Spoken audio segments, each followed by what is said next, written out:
वकार Ahmad UC yard counsellor, जो कि मेरा मोबाइल कुछ टाइम पहले स्नेच हुआ था अब्दुल्ला कॉलेज से, और काफ़ी टाइम के बाद मुझे यहाँ से रिकवर हुआ, जिस पे मैं सिंध पुलिस जनाब एसएसपी साहब और जितने भी पुलिस के ज़िम्मेदारान हैं, अफसरान हैं और जो इसके मुहाफ़िज़ीन, उन तमाम का दिल की गहराइयों से शुक्रिया अदा करता हूँ। और अपनी आवाम को ये मैसेज देना चाहूँगा कि आपका कहीं भी किसी भी वक्त कोई मोबाइल छीना जाइए, किसी किस्म की कोई वारदात हो तो आपने कंप्लेन लाजमी करवानी है, क्योंकि जब आप कंप्लेन करवाएंगे तो यहाँ रिपोर्ट होगी, लोगों को पता चलेगा, उसके खिलाफ फिर कार्रवाई की जाएगी। अब होता ये है कि हमारे मोबाइल छीन जाते हैं, बाइकें छीन जाती हैं, उसके बाद हम घर पे बैठ जाते हैं, अपनी रिपोर्ट हम नहीं करवाते।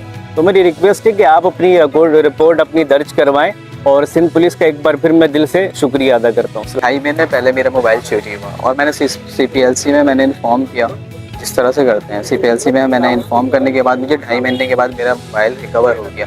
इसलिए मैं SSP साहब का थैंक्स करना चाहता हूँ कि उन्होंने कम टाइम में बहुत अच्छा काम सर अंजाम दिया।